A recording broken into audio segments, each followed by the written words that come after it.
अशा 3 कुठल्या बाबी आहेत ज्या BMCने त्याच्यामध्ये सुधारणा केली पाहिजे असं तुम्हाला वाटतं? म्हणजे 3 विभाग म्हणता की अशा 3 गोष्टी किंवा आपण काम करत असताना येणारे असे 3 अडथळे की जे प्रशासकीय लेवलला चेंज त्याच्यामध्ये काही आला पाहिजे असं तुम्हाला वाटतं? हां, मला माहिती नाही, आता कदाचित लोकनियुक्त प्रतिनिधी नसल्यामुळं कदाचित वाटत असेल, पण लोकसहभाग आणि लोकसंवाद वाढवणं हे फार गरजेचं आहे. बरोबर.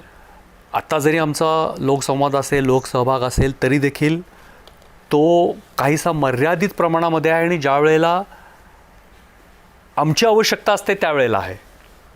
बरोबर, अगदी तर बरोबर. तो सहभाग वाढवणं आवश्यक आहे आणि त्याचप्रमाणे आधुनिक तंत्रज्ञानाचा वापर करून अधिक पारदर्शक कारभार मुंबईकरांसाठी महापालिकेने केला पाहिजे. तो काही प्रमाणामध्ये झालेला आहे, ज्याला आपण ईज ऑफ डुईंग बिझनेस असं म्हणतो, पण तो अधिक कार्यक्षमतेनं आणि अधिक पारदर्शकपणे केला पाहिजे आणि त्याच्यामध्ये सुधारणेला भरपूर वाव आहे मुंबई महापालिकेमध्ये, असं मला वाटतं.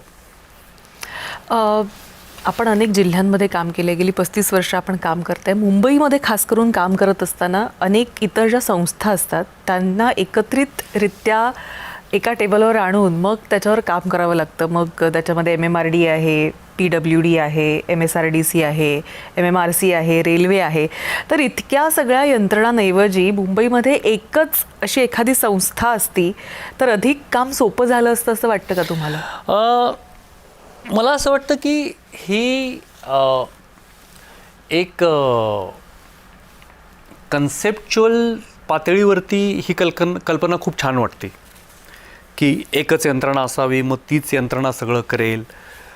मुंबई महानगराचे प्रश्न, व्यवस्था एवढ्या गुंतागुंतीच्या आणि जटिल आहेत की उदाहरण सांगायचं झालं तर एक यंत्रणा असेल तर ती सबब रेल्वे चालवू शकणार नाही, कारण त्यासाठी जो काय अनुभव पाहिजे, जी वेगळ्या पद्धतीची तांत्रिक क्षमता पाहिजे, ती त्या दुसऱ्या यंत्रणेला असणार नाही.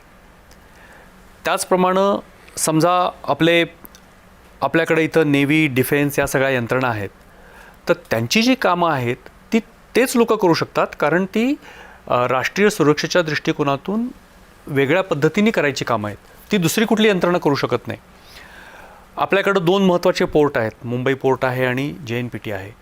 ह्या पोर्टची जी कामं असतील, बंदराची कामं असतील, ही कुठली तिसरी यंत्रणा नाही करू शकत. त्याच्यामुळं आपण ज्या वेळेला म्हणतो की एक यंत्रणा असेल तर सगळे प्रश्न मार्गी लागतील, सुलभ होईल, पण मला वाटतं की ही कल्पना काही फारशी व्यवहार्य आहे असं मला स्वतःला वाटत नाही. गुंतागुंतीचं असेल, शहर मोठं असेल तर यंत्रणांची संख्या वाढणारच आहे. याच्यावरती सगळ्यात प्रभावी उपाय म्हणजे या यंत्रणांच्यामध्ये चांगलं समन्वय असणं.